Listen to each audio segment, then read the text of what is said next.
mula sa Presidential Communications Operations Office. Kasama Philippine Information Agency, Philippines News Agency, Philippine Broadcasting Service, Radyo ng Bayan, IDC, at Telebisyon ng Bayan. Narito ang Radyo Vision.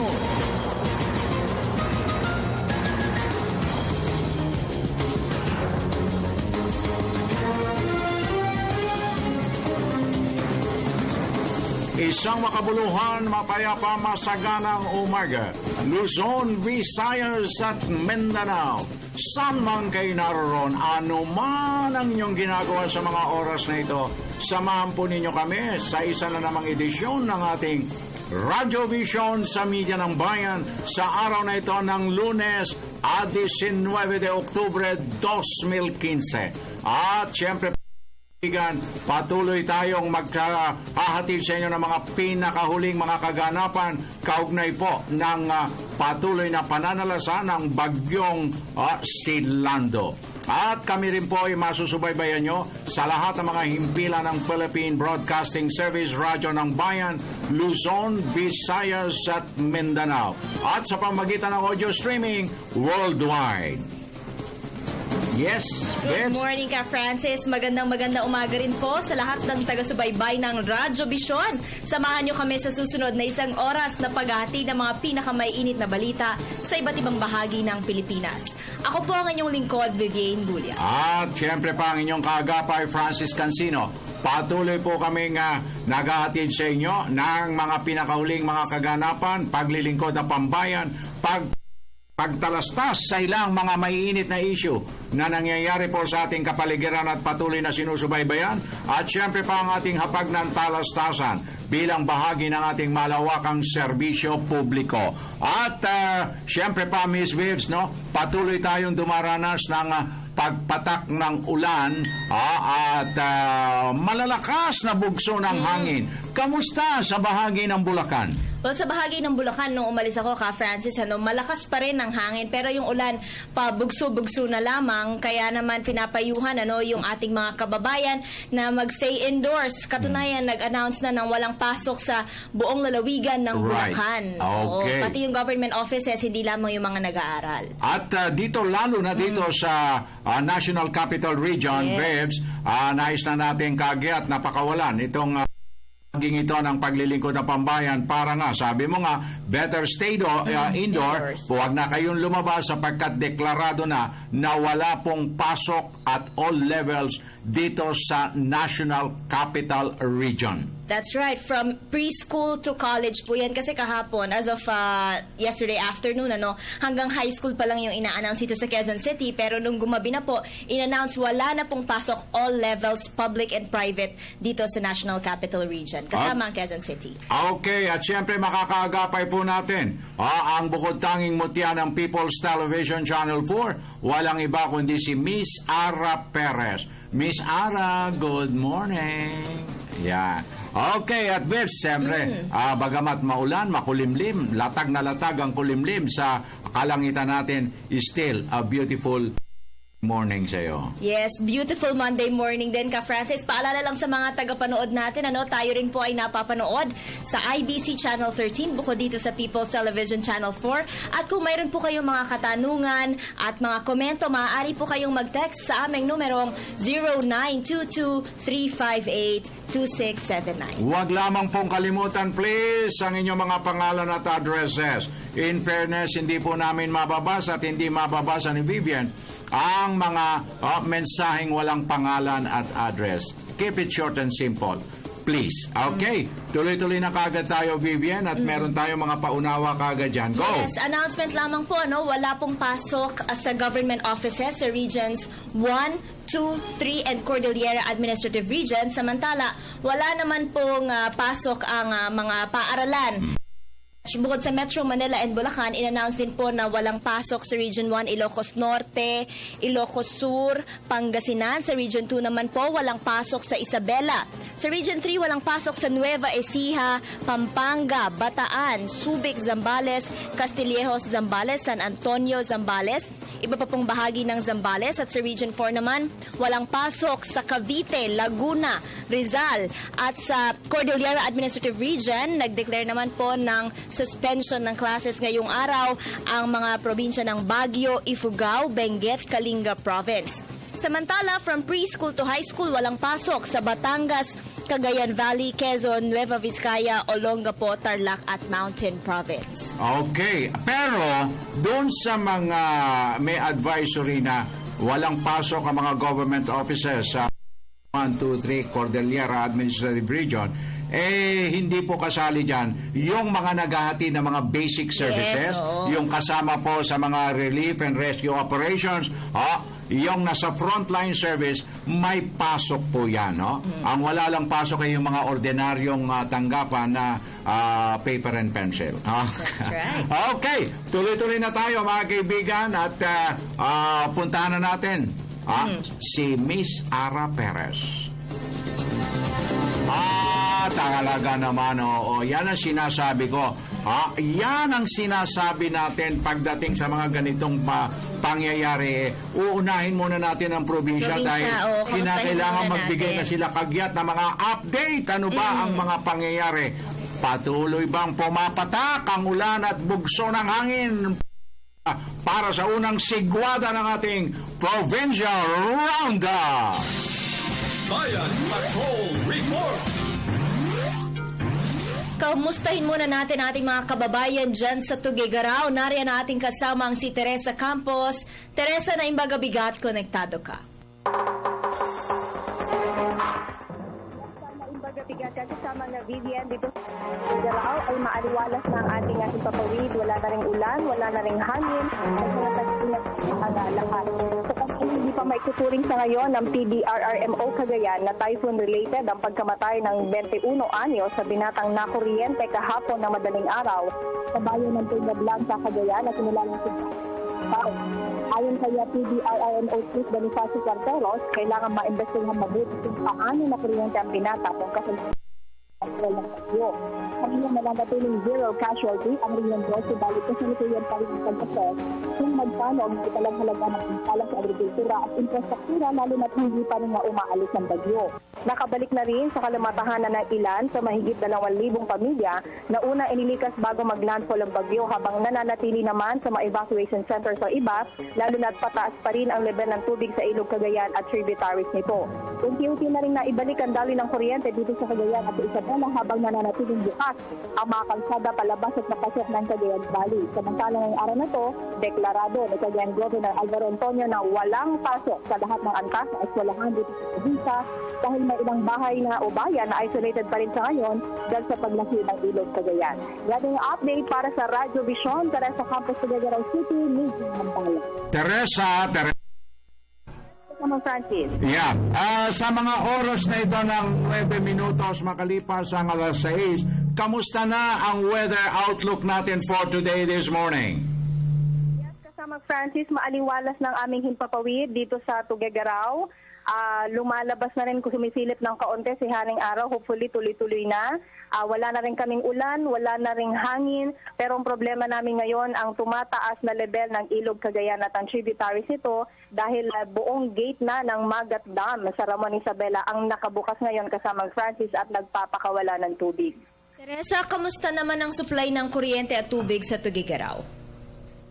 Kasama na Vivian, walang problema sa kuryente. Unti-unti na ibabalik na rin ito dahil before na maglandfall ng bagyo nitong Sunday o kahapon ay nawalan na ng kuryente ay na nating bahagi na agad naman po yung inayos dahil nagpapatrol ang sa parte ng NGCP, ganun din sa troubleshooting na ginagawa ng Cogelco 1, mga distribution utilities, para maibalik agad. Pero hindi pa rin kinaya dahil may mga bayan na medyo lumaki ang ilog at hindi pa maabot ang ating crew ng Electric Cooperative kasamang Vivian. Kaya wala pa rin silang kuryente sa mga oras na ito. Naku, itong papapakawala ng dam ng tubig, Teresa, sa tansya ninyo, gaano karaming barangay o mga lugar natin dyan ang pwedeng bahain?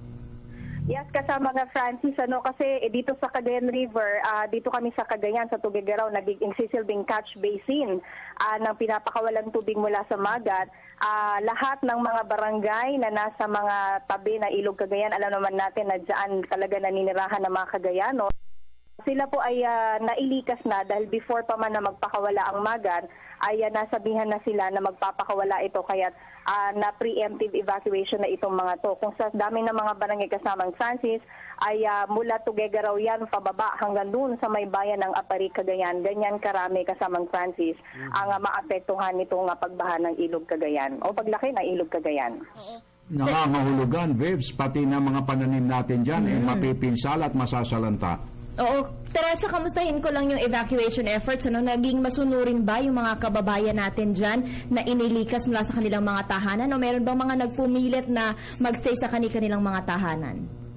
Yes, kasama Vivian, maganda na rin sa ngayon dahil naman na-educate na naman na kahit papaano yung ating mga kababayan na madali rin naman sila na nailikas sa ating mga otoridad. Pero meron pa rin yung mga kumbaga parang nagsisilbing watcher daw doon sa kanilang mga bahay-bahay, lalo na't naiwan yung kalamang alagang hayop, ilang mga pananim doon na binabantayan nila. Pero ito ay kanila namang in-encourage na wag nang bantayan kasi mas riskier para sa ating mga rescuers pag binalikan pa sila, lalo na't pag dumidilim na yung ating gabi kasamang Vivian. Maraming salamat, Teresa Campos, at mag-ingat kayo dyan. Okay, mula sa Radyo ng Bayan Tuguegarao, apuntahan natin ang Radyo ng Bayan Tabuk with Hazel Gopay. Hazel, na imbaga-bigat kakabsat, konektado ka.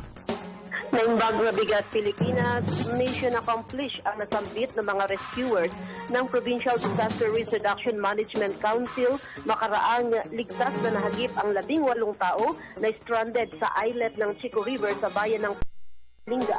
Kaagad na inilikas ang 18 katao sa mas ligtas na lugar. Sinabi ni Atty. Eric Salidao, Provincial Disaster Risk Reduction and Management Officer, na dahil sa pagtaas ng tubig sa Ilog Chico ay na-stranded sa kanilang tinitirahan ang mga naturang individual na mananatili muna sa mga kubong pinagdalhan sa kanila hanggat hindi bumababa ang tubig sa naturang ilog. Samantala, aabot sa mahigit 700 na katao o mahigit 200 pamilya ang inilikas sa 6 na evacuation centers na nabigyan din ng relief goods mula sa DSWD. Maliban dito ay may mga maliliit na landslides na kaagad na bang naaksyonan ng Kalinga Engineering District ng DPWH at iba pang pribadong individual na may equipment. Nakaranas din ng lalawigan ng mahigit 15 oras na brownout dahil sa hagupit ni Lando. Kahapon ay idineklara ni Governor Josel Baak na walang pasok sa araw na ito sa lahat ng pribado at pampublikong paaralan at walang pasok din sa mga empleyado ng gobyerno maliban sa mga ahensya na nangangasiwa ng basic health services, disaster and emergency response at iba pang vital services. Matatandaang nasa ilalim ng signal number 2 ang lalawigan at itinaas ng signal number 3 kahapon at ngayon ay nasa signal number 2. Para sa radyo ng Radyo Vision, Hazel Gopay, DZRK Radyo ng Bayan Tabuk City, Media ng Bayan. Hazel! Yes, Hazel. Base sa inyong patuloy na monitoring, wala pa bang mga reported casualties so far hanggang sa mga oras na ito? Yan nga po ang ating ipinagpapasalamat na walang mga naiulat na casualties maliban nga yung naiulat natin kanina na yung na-stranded na nahagip naman ng mga ng PDRRMC. At sa monitoring sa lahat ng LGUs, 7 bayan at dito sa Tabuk City ay so far wala. Karamihan ay itong mga maliliit na landslides na kaagad naman na inaaksyonan ng DPWH Kalinga. Hazel, nabanggit mo na rin lamang itong landslide. Mayroon ba tayong mga roads na hindi madaanan ngayon dahil sa mga landslides at mga tumumbang puno? kahapon hanggang ngayon ay may mga mangilang-ngilang daan na hindi pwedeng madaanan. Pero every 30 minutes na nagbibigay ng abiso ang DPWH sa atin na merong maliit na landslide at nakaraan ng 30 minuto ay kaagad naman na nabubuksan at walang major landslides maliban sa daan patungong Bontoc kahapon na kaagad naman na naaksyonan. Huling tanong na lang, Hazel, kamusta yung panahon dyan ngayon?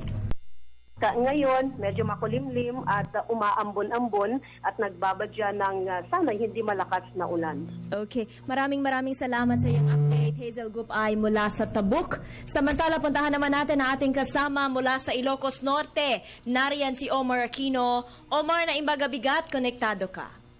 Maraming salamat. Magandang umaga. Tiniyak ng Office of the Civil Defense Region 1 na handa sa anumang mangyari kung manalasa ang bagyong Lando.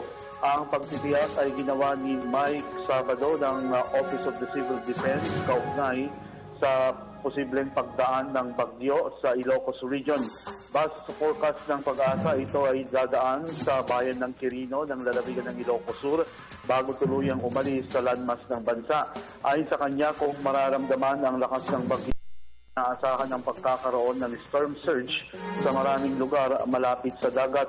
Kaugnay dito, pinayuhan ang mga mangingisda upang iwasan muna ang kumalaot o mapela din ang OCD sa mga apektadong pamilya upang manatili muna sa mga evacuation areas at huwag bumalik sa kanilang mga tahanan. Dahil nasa signal number 2 pa rin ang Region 1, sinabi niya na mas mabuting manatili sa bahay ang mga residente maging mga motorista upang hindi sila magka-aberya sa biyahe para sa kaligtasan ng lahat. Bagaman bumuti ang kalagayan, tinayuhan pa rin ang publiko na maghanda ng kanilang mga kailangan gaya ng mga first aid kits, radyo, baterya, flashlight, pagkain at iba pa. Umaasa ang OCD na ang pagdaan ng bagyo ay hindi kasing lakas kumpara sa naging epekto dito sa mga lalawigan ng Aurora at Ecija. Sinabi ni Sabado ang tanggapan ay prepared for the worst at pinakamahalaga ang paghahanda. Ayon sa kanya, sapat din ang ibinigay na abiso sa publiko at magsagawa ng precaution. Para sa Radio Vision, Omar Anthony Aquino, Radyo ng Bayan, Ilocos Sur, Media ng Bayan. Omar? Hello, Omar. Good morning. Tanong ko lang, ilan yung mga nasa evacuation centers sa mga oras na ito? Sa ngayon, ang mga pawang nasa evacuation centers pa lang ay ang 75 pamilya na binubuo ng 375 katao sa may barangay Mapanit, bayan ng Burgos, ma'am. Ito kasi yung lugar na kung saan ay may nagbabadyang panganib dahil ang mga residenteng ito ay malapit sa ng bundok. Base sa ginawang pag-aaral ng Mines and Geosciences Bureau, ang bundok ay maaaring tuluyang bumagsak kung ito ay ma-aggravate ng mga malalakas na pag-ulan, kung kaya't noong kaagahan ng Sabado ay minabuti ng lokal na pamahalaan ng bayan ng Burgos na magsagawa ng preemptive evacuation para sa mga residenteng nasa malapit sa area na ito. Salamat naman, Omar, at naging cooperative naman ang ating mga mamamayan dyan. Yes, kasamang Francis, ito yung palaging inuulit-ulit ng pamahalang lalawigan ng Ilocos Sur dahil itong ganitong mga senaryo ay nangyari noon sa may ilang bahagi ng bayan ng Santa na kung saan tigas yung mga residente na lumikas. Yung 5 barangay dito, mga island barangays ng bayan ng Santa, at one point noon ay hindi sila sumunod sa payo ng mga otoridad. At nung manalasa ang isang bagyo, it was only then na na-realize ng mga residenteng ito na nasa island barangays na kinailangan na nila ng tulong, in which yung mga iba hindi na nasakluluan dahil it was too late, tumaas na yung tubig sa kanilang lugar. Kaya iniiwasan na ngayon ng provincial government ito na mangyari. Kaya kapag may mga nagbabadyang bagyo dito sa lalawigan, ay talagang nagpupursige sila na payuhan at kumbinsihin yung mga maaaring maapektuhang lugar at mga residente na lumikas bago magkaroon pa ng mas malaking problema. Okay. Omar, kamustahin ko na lang yung lagay ng panahon dyan. na ito? Dito, bagaman nasa signal number 2 pa rin ng Ilocos Sur, ay medyo bumuti ang kalagayan ng panahon. Although maulap pa rin ang papawirin, ay tumigil na yung pabugso-bugsong ulan. At simula kagabi ay wala na rin po yung malalakas na hanging nararanasan ng lalawigan. Maraming salamat, Omar Aquino mula sa Ilocos Norte. Sumainyo mga kaibigan ang kabuuan ng unang sigwada ng ating Provincial Roundup. Nagatid sa ating orasan, 20 minutos, 30 segundos na. Makalipas ang alas 6, tuloy-tuloy tayo mga kaibigan. At alam mo, Vips, bumaba itong pagbagal ng bagyong Silando. Ito ang makapagdudulot ng malaking pinsala. Totoo yan. Mabuti na lang bumili po ng maga nasa 3 kilometers per hour. Medyo nung bandang hapon, naging 5 kilometers per hour. Sana bumilis-bilis, pero ewan ko nga ba. Epekto daw kasi ito ka, Francis, nung nung isa pang bagyo. Hinahatak siya Hinahatak at saka yung siya. high pressure. So, hindi, tsaka nag-i-enjoy si Lando. Oo, pagdasal natin na It's more fun daw in the Philippines talagang ikaw, Lando, hanggang kailan ka, Lando. Anyway, tuloy-tuloy tayo, Verbs! Yes, puntahan na natin ang ating kasamang si Ara Perez para sa ating mga may init na balitang hatid ng ating People's Television Channel 4.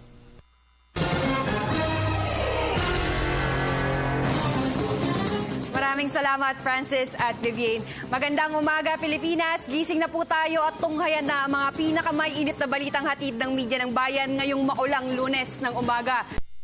Na tinututukan ni Pangulong Aquino ang mga lugar na apektado ng bagyong Lando. Ayon kay PCOO Secretary Sonny Coloma, nasa Malacanang lamang ang Pangulo at patuloy na minomonitor ang sitwasyon sa mga lugar na hinahagupit ng bagyo.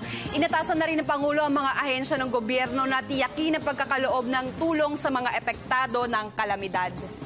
Nanatiling nakatutok ang buong puwersa ng pamahalaan upang masiguro ang kaligtasan ng ating mga mamamayan na naninirahan sa mga lugar na apektado ng bagyong Lando. Alinsunod sa pinag-utos ni Pangulo Aquino, tuloy-tuloy ang pagkilos ng mga Local Disaster Risk Reduction and Management Councils. Katuwang ang DSWD, DPWH, AFP, PNP, Department of Energy at DILG at mga ahensyang nasa ilalim ng pangasiwa upang mabigyan ng kaukulang tulong at serbisyo ang ating mga mamamayan at pamilya sa mga rehiyong 1, 2, 3, 4, 4A, 4B, 5 at CAR. Patuloy din ang mahigpit na pagmamanman ng DOST at ng Pag-asa sa galaw ng bagyo, maging ang paglalabas ng mga advisory at weather bulletin na nagsisilbing gabay sa mga disaster response and rescue units. Sa huling ulat na ipinalabas ng NDRRMC, tumama sa lupa o naglandfall na si Lando sa Kasiguran, Aurora at nananatiling nakahimpil sa nasabing lugar ang bagyo. Kaya't buong pwersa ng pamahalaan na nakatutok ngayon para yakin ang ng ating mga mamamayan at matamo yung ating objective na zero casualty sa mga kalamidad na katulad nito. Nagmo-monitor po ang ating Pangulo at up to date naman po siya dahil sa periodic reporting ng NDRRMC. Lahat naman po ng mga concerned government agencies ay nagbibigay ng regular na update sa ating Pangulo at siya rin po ay patuloy na nagmo-monitor ng sitwasyon sa pamagitan ng ating mga cabinet secretaries. Tiniyak naman ng Department of Health na mayroon silang sapat na supply ng gamot para sa mga kababayan nating apektado ng bagyong Lando, partikular ang mga inilikas at nasa evacuation centers ngayon. Katunayan, nasa 1 milyong pisong halaga ng gamot ang naka-preposition sa mga apektadong rehiyon. Sakaling kulangin, may 17 milyong pisong halaga pa ng medisina ang nasa central office ng DOH na pwedeng ipamahagi anumang oras. Kinansela naman po ng Civil Service Commission ang CSC examination kahapon. Ito ay dahil sa malakas na ulan dulot ng Bagyong Lando. Kabilang sa mga lugar na kinansela ng CSC ay ang Region 1 at 2, Cordillera Administrative Region, National Capital Region at Tawi-Tawi. Para sa mga kukuha ng exam, hintayin lamang ang anunsyo ng CSC hinggil sa bagong schedule para sa naturang pagsusulit. Tumaas pa ang bilang ng mga na-stranded sa Pantalan dahil sa Bagyong Lando. Ayon sa Philippine Coast Guard, umabot na sa mahigit 5,500 pasahero ang nananatili pa rin sa mga port area matapos pagbawalan ng lahat ng sasakyan agad na bumiyahe dahil sa masamang panahon. Naitala naman sa Maynila, Cebu at Batangas ang pinakamaraming na stranded. Maliban dyan, mahigit 6 na puri ng stranded sa mga pier, 48 naman sa motorbangka at mahigit 500 naman sa rolling cargo. Samantala, patuloy pa rin ang pagpapaalala ng PCG sa mga mangingisda na huwag munang pumalaot habang nasa bansa pa ang Bagyong Lando. Yan na muna ang ating latest para sa sandaling ito. Balik na muna tayo sa Radyo ng Bayan Studio. Maraming salamat, Ara Perez. 25 minutos, 45 segundos. Makalipas ang alas 6, Vivs. Oo, dito muna sa ating mga mensahe. Buksan mo ang aparador. Francis, Miss Viv, si Dete Piring po ito ng Sumakab, kapatid ni Doc Nilo. Ipinaabot ko lang sa lahat ng mga kamag-anak at kaibigan na ligtas kami. May makababa ng bahay dahil may tubig pa. Maraming salamat po from Cabanatuan. Ka Francis, Ka Vivian, ang tubig po sa amin ay lagpas bubong na ng bahay. Sus, Mario, lahat ng mga pananim at kabuhayan ay lubog na sa tubig.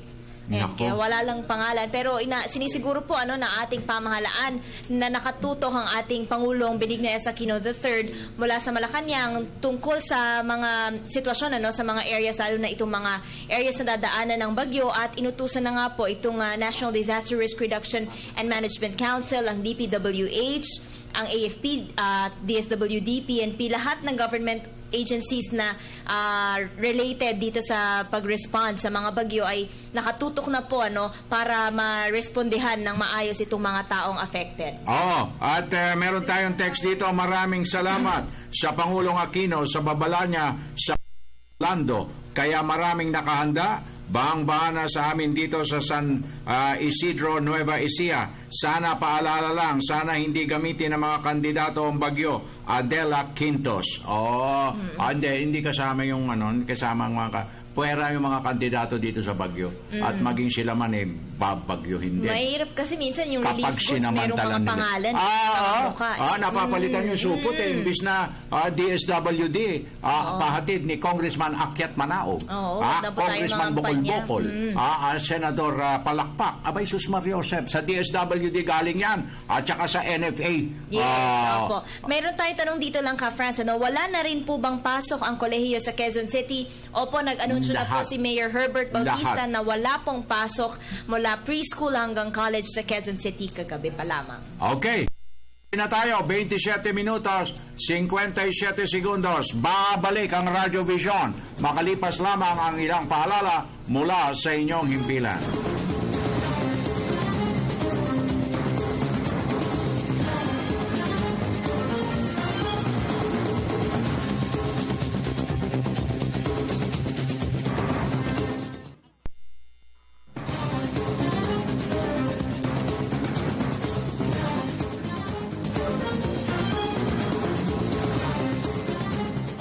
Tuloy-tuloy na tayo, Vibs, at babagtasin na natin ang ikalawang bahagdan ng ating Monday edition. Tignan natin, na ba? Makulimlim pa rin. Oo, alamin natin kung nasa na ba itong bagyong si Lando. Mula sa ating kasamang si Jessie Basco, live mula sa Pag-asa DOST. Jessie, magandang umaga. Magandang umaga rin sa inyo, Vivian at Ka Francis, at magandang umaga po, Pilipinas. Narito na ang latest sa lagay ng panahon. Patuloy po nating binabantayan ito nga si Bagyong Lando na nananalasa pa rin. Dito po yan sa may bahagi ng Northern Luzon. Kanina nga pong alas 4 ng umaga ay namatampo ito sa may vicinity ng Santiago, Ilocos Sur.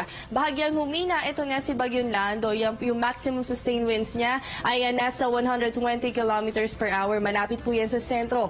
At bugso nga abot naman sa 150 kilometers per hour. Mabagal pa rin po ang kilos nito north-northeast. yan po ay sa 5 kilometers per hour. Ayon sa PAGASA, posibleng Martes pa o sa araw ng Martes, makakalabas ng Philippine landmass ang naturang bagyo. Ang dahilan, ito pong high pressure area, dito po yan sa may timog na bahagi ng bansa, sa may Mindanao area. So, ayon kay PAGASA weather forecaster Glyces Cuellar, malaki po may tutulong nito para itulak niya pataas itong si Bagyong Lando. At ayon pa rin sa PAGASA, ang estimated rainfall natin within the 500 kilometer diameter o yung lapad nitong si Bagyong Lando, yan po ay magdadala ng heavy to intense rainfall.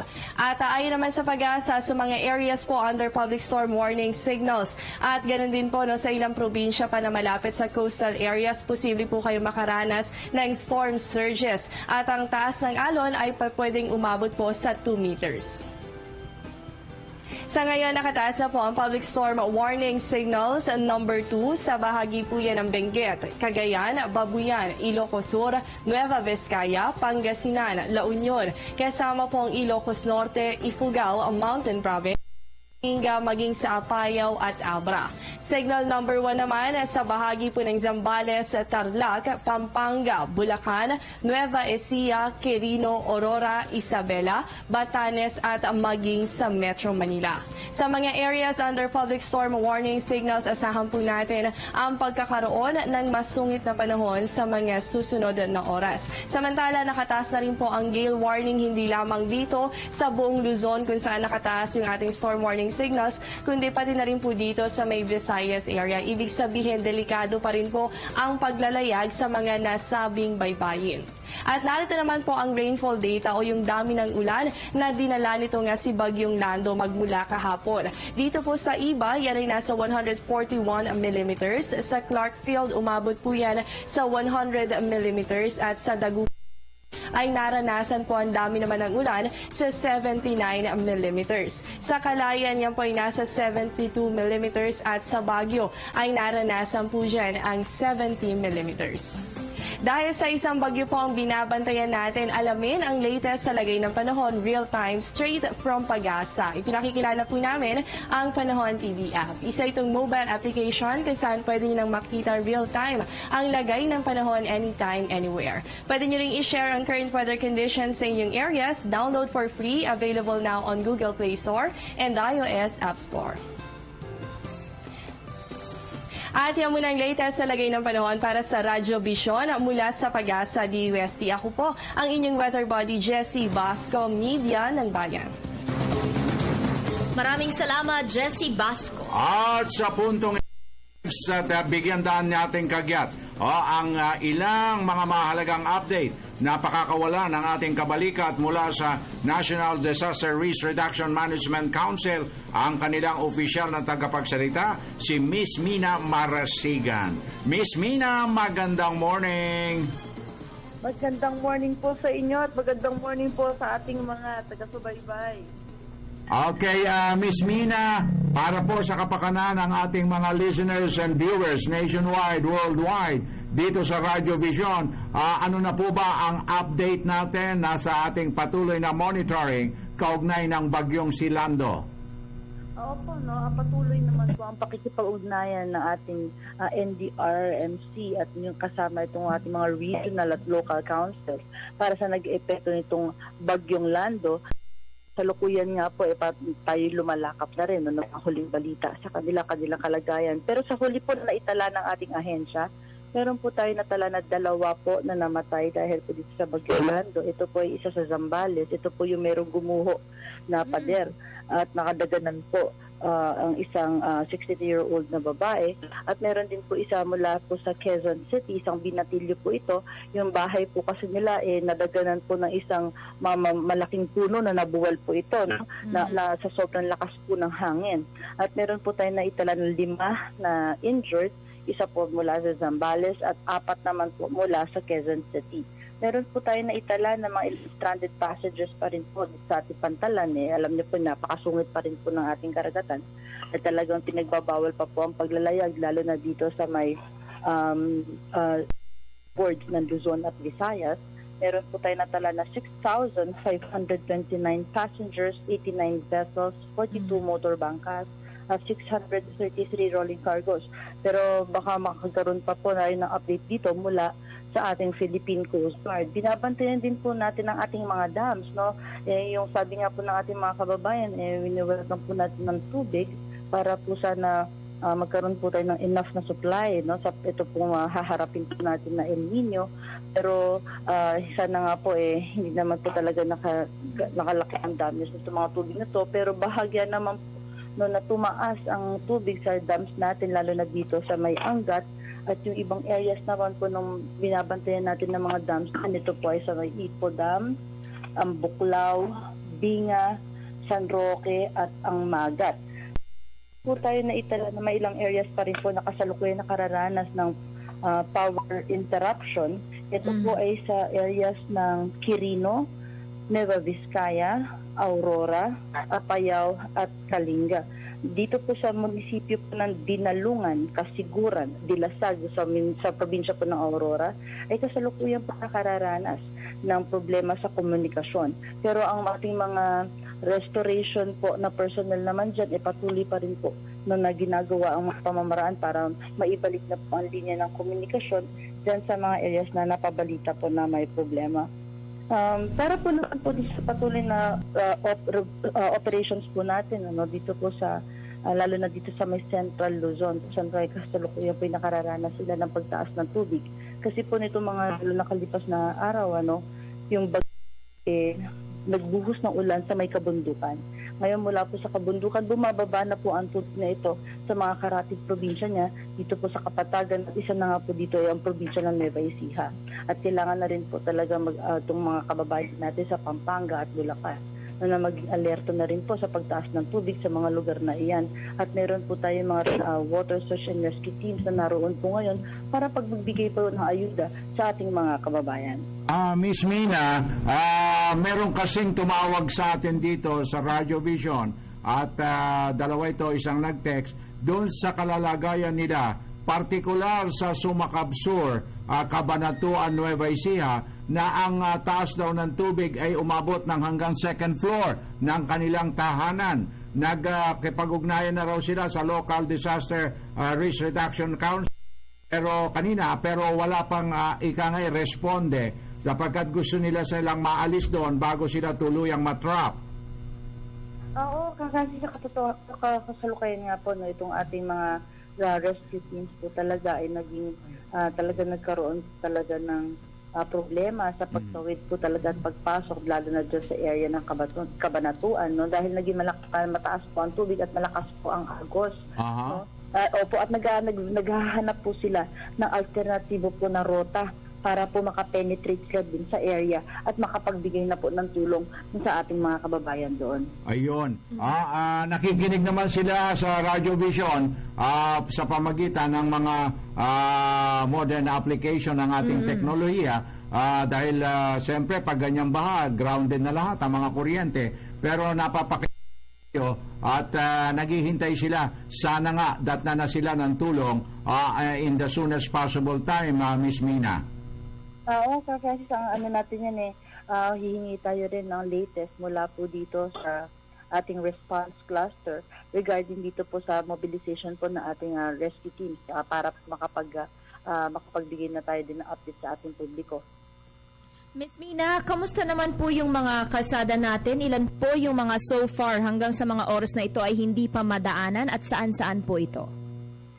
Yung latest na naitala po natin, meron po tayo naitala na 14 na national road sections po ito na natala natin na hindi po madaanan at meron din po 10 na tulay na hindi po madaanan dahil po sa landslide at pagtubig.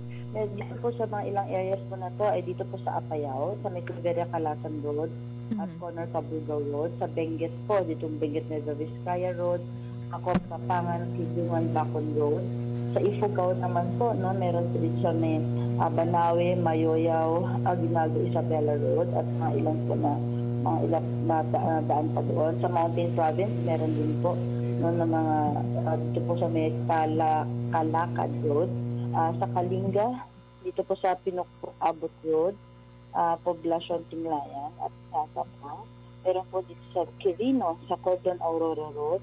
Sa Catanduanes po, dito po sa may Barangay Barihay sa Nazaret. Sa may Cagayan po, ito sa may Tawi Overflow Bridge, no? Sa may Peña Blanca.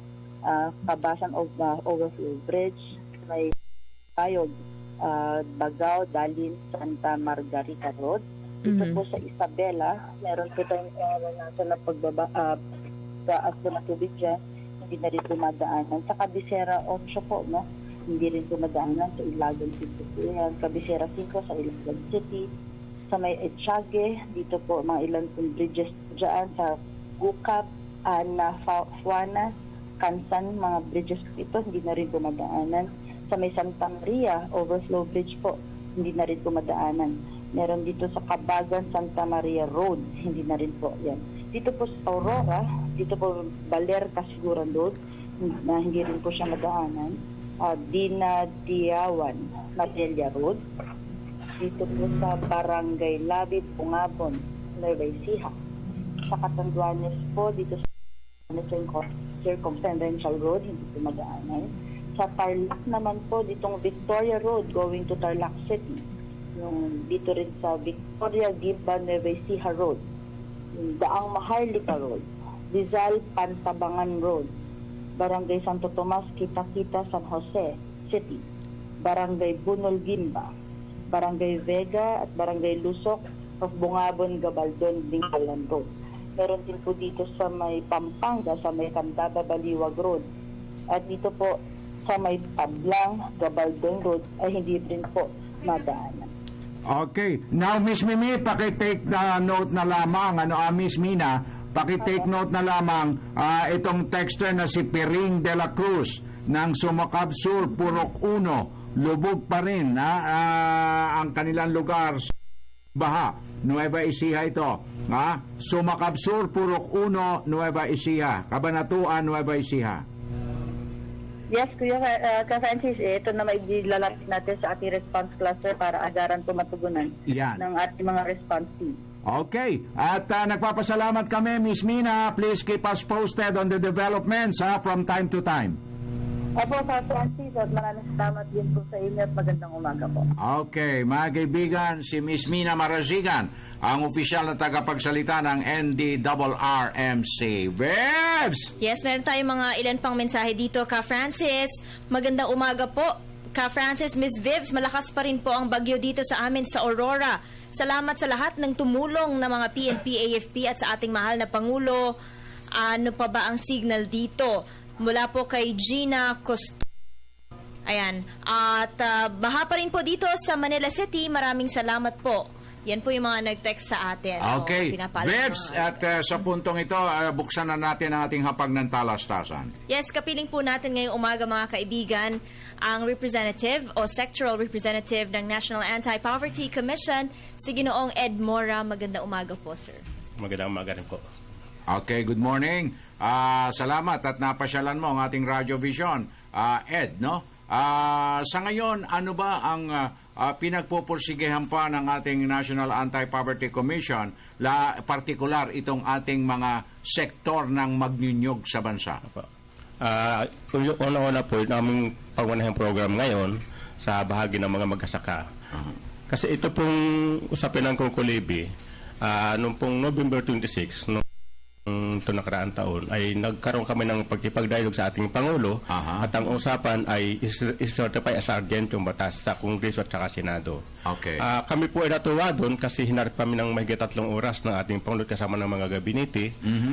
Sa ngayon, kami po ay muling aabot na naman ng 1 taon kasi nagmarcha kami mula noong 21 ng September mula Davao hanggang Metro Manila ng 175 kilometer.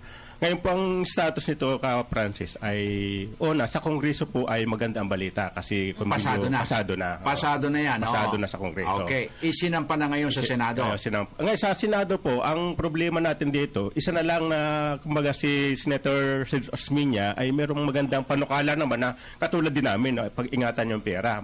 Hanapan ng bangko na di umali malaki ang kita, tama naman po siya.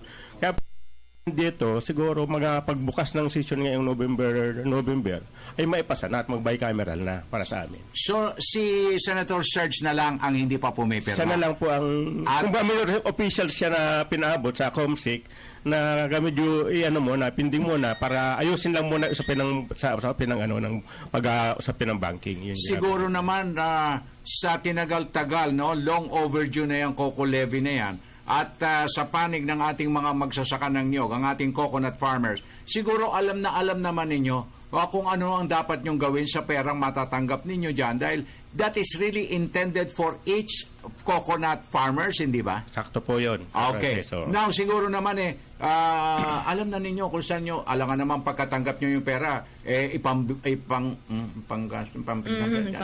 ba, Vivian? Alam na nila yan. So, lagdaan na kagad dahil long overdue na yan Siguro paki-illustrate lang po, Ginoong Ed Morano, kung gaano kahalaga po na maipasa itong batas na in relation to the Cocoa Levy Fund. May 3 punto po bakit napakahalaga. Una po, ang umaasa dito ay nasa 63 provinces na mga magniniyog na may 3.5 milyong mga magsasaka sa niyugan. Okay. Yun po yung una.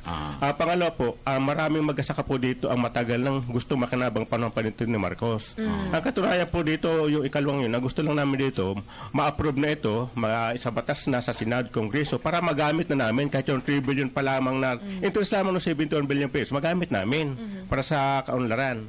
At pangatlong punto namin dito, hindi namin ito gagawin sa individual na pagpaparty-party.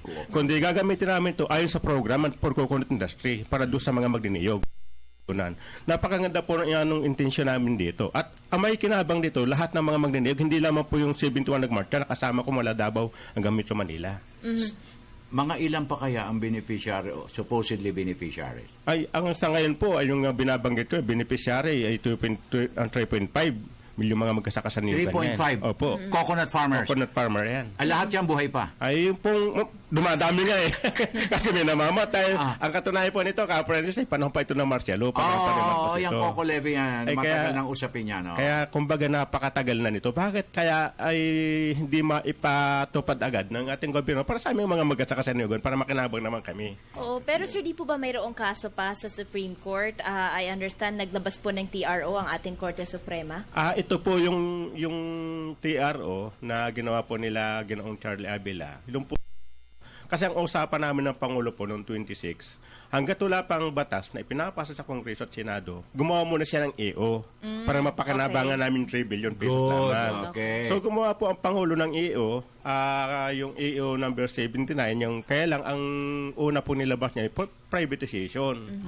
Yung 180, yung po yung utilization. Ang usapan namin, yun ang usapin ng utilization, huwag yung privatization. Ngayon, yung pangalawang punto ho dito sa EO na ito, kapos yun para pakinabangan ng mga magkasaka. Ang sa amin kasi, pwede sana pakinabangan namin ito, kaya tiniyaro ito, yung mga kapwa din namin magkasaka. Sa amin naman ay ang mahalaga pa rin naman ay yung batas, hindi yung EO. Ayun. Okay. So, manawagan ka na ulit sa ating nag-iisang mambabata sa Senado na hindi pa na lumalagda. Ay, yan po, sakto po ka-apprentice yun. Gusto ko ay kay Ginong Serge Osmeña na ito naman ay para sa kapaboran ng mga magkasaka sa niyugan at sa katulong niya ay ma-approve na ito para tumalo na ito sa bicameral. At finally, pagkatapos ng bicameral, yan subject to the imprimatur of the President. Yes po. Opo. Ayun, para maibigay na. Alam mo, matagal na yan Bibs yung mga anak-anak na ng mga magsasaka ang nagtalagang luhaan na sa kahihintay. Okay, maraming salamat sa iyo, Ed. Maraming salamat din po, Kampresat Bibs. Nakapanayan po natin si Ginoong Ed Mora, ang Sectoral Representative ng National Anti-Poverty Commission. At puntahan na natin ang ating kasamang si Ara Perez para sa karagdagang mga balita.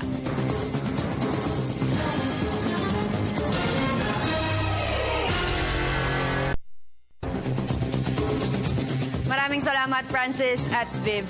Sasalain ng COMELEC ang 130 kandidatong tatakbo sa pagkapangulo sa 2016 national elections. Ayon kay COMELEC Chair Andres Bautista, bagamat ilan sa mga naghain ng certificates of candidacy ay maituturing na nuisance candidates, kailangan pa rin dumaan sa due process ang mga ito. Kasama sa alamin ng COMELEC ay ang plataporma ng mga kandidato at ang kakayahan nilang maglunsad ng kampanya sa buong bansa. Nasa 172 naman ang naghain ng Certificate of Candidacy sa pagka-senador. Ilan sa mga humabol sa huling araw ng COC filing, sina Sarangani Representative Manny Pacquiao na tatakbo sa ilalim ng una, dating Department of Energy Secretary Jericho Petilla at dating TESTA Director General Joel Villanueva. Tatakbo sina Petilla sa ilalim ng Liberal Party. Samantala, ikinatuwa naman ni COMELEC Chairperson Attorney Andres Bautista ang naganap na COC filing na nagsimula noong nakaraang Lunes. Aniya, napanatili raw ang kaayusan sa kabila ng malapiesta na kapaligiran. Nakatakdang ilabas ng COMELEC ang official list ng candidates sa ika-10 ng Disyembre.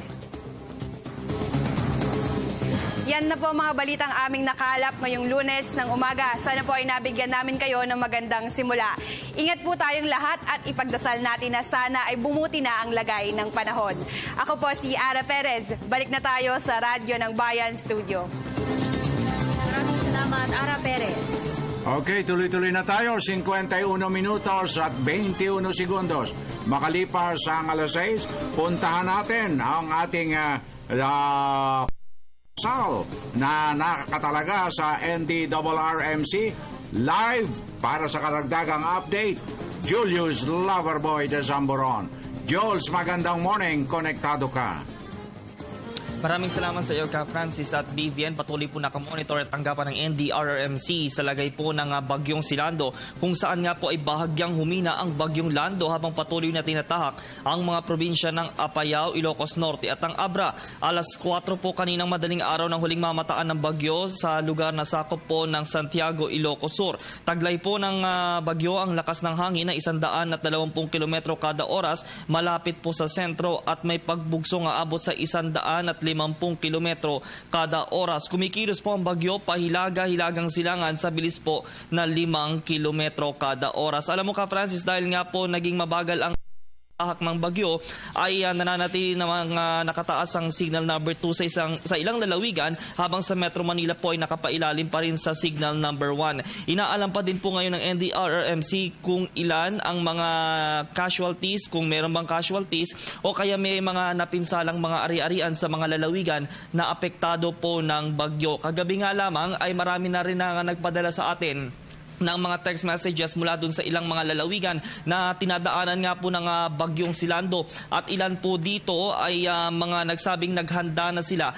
para nga sa pagdating nga ng sama ng panahon, at syempre inaasahan din na tututukan ito ng iba pang mga lokal na pamahalaan mula po sa nasabing mga probinsya. Nagkaloob na rin ng tulong ang ilang mga karatig lalawigan na hindi naman ganoong tinamaan ng malakas ng bagyo para na rin magbigay sila ng mga dagang tulong o kaya mga pangangailangan, lalo na po dun sa mga na-evacuate na mga kababayan natin. Samantala Ka Francis, batse sa ating nakalap na balita, dyan po sa lungsod ng Maynila ay magdamagang nakaranas ng malakas na ulan, kung saan dun po sa may Roas Boulevard ay naramdaman ang hampas ng alon. Patuloy pa rin tayong tututok dito sa NDRRMC para sa lagay ng bagyong Silando at syempre kung ilan nga ba yung mga naapektuhan ng nasabing bagyo. Mula pa rin dito sa tanggapan ng NDRRMC sa Quezon City kasama ang Unit 3 para sa Radyo Vision, Julius de Zamboron, Media ng Bayan.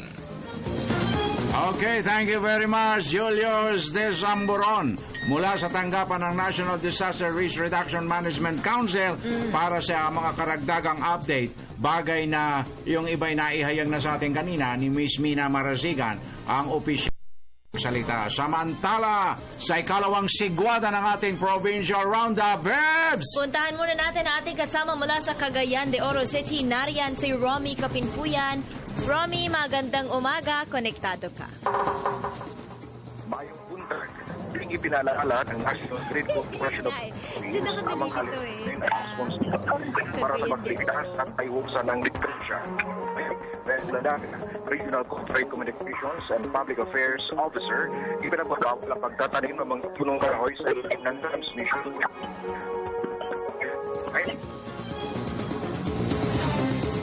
Maraming salamat, Romy Kapinpuyan. Babalikan natin ang ulat maya-maya lang. Puntahan muna natin ang Radyo ng Bayan Palawan with Goody Sarsaga. Goody, mayad na temprano, konektado ka. Mayad na temprano ka, Francis.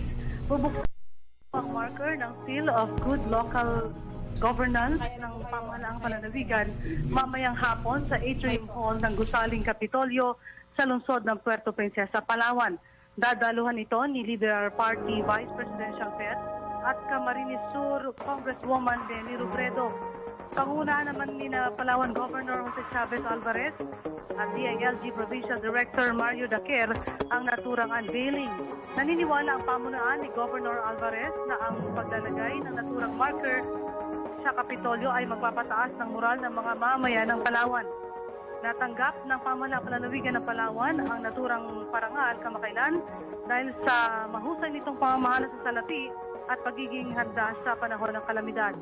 Kalakip ng parangal ang 7 milyong pisong insentibo para sa probinsya para sa proyektong pang-infrastruktura pangkaularan ng lalawigan. Para sa Radyo Vision, Goody Sarsaga, Palawan, Media na Bayan. Thank you very much, Goody Sarsaga at Radyo ng Bayan Palawan. Balikan natin ang ulat ni Romy Kapinpuyan mula sa Cagayan de Oro City. Romy, maayong buntag, konektado ka.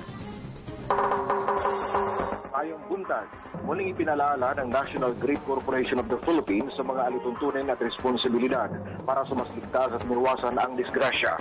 Ayon kay Beth Ladaga, Regional Corporate Communications and Public Affairs Officer, ipinagbabawal ang pagtatanim ng mga punong kahoy sa ilalim ng transmission line. Tumawag din sa mga otorisadong linemen kung kailangan putulin ang mga sanga nito. Iwasan din ang pagdadala ng mga matataas na bagay katulad ng kawayan baka abot ito sa linya ng kuryente at pwedeng madisgrasya dahil sa induction. Inihayag ni Manuel Abihuela, head ng Mindanao sa mga problema o isa sa mga problema na ngayon ng NGCP ay ang heavy vegetation doon sa Pakalundo, Baluy, Lanao del Norte na sadyang itinanim ang mga punong kahoy sa ilalim ng linya ng kuryente upang pagkakitaan ang nabanggit na kumpanya. May pangyayari naman na binubomba ang tower kagaya doon sa Pikit, North Cotabato na tinumba ang towers 44 and 45 noong Oktubre 9, 2015. Hindi rin maiiwasan ang power interruption dahil sa insufficient generation o di kaya sa unscheduled shutdown sa generation. Para sa Radyo Vision, Romy Kapinpuyan, Cagayan de Oro, Media ng Bayan. Maraming salamat, Romy Kapinpuyan. Ilang tanong lamang mula sa ating mga taga-subaybay. May pasok po ba dito sa Metro Manila? Sa Manila, wala pong pasok sa Manila City. In-announce po kahapon.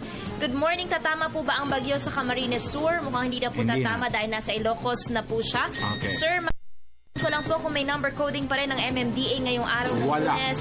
Maraming salamat, Walang Grace. number coding ngayon. Suspended ang number coding ngayong araw ng Lunes. And with that, dito na po mga kaibigan nagtatapos ang isa na namang edisyon ng Radyo Vision. Pero po para sa mga katututok lang, maaari niyo po kaming panoorin online sa www.ptv.ph. Ako po ang inyong lingkod, Vivian Gulia. at ang inyo pong kaagapay, Francis Cancino, sa ngalan ng Radyo Vision Family. Nag-iwan na isang mapayapa, masagana at magandang umaga. Have a nice Monday ahead of us. God bless until tomorrow. Maraming salamat po.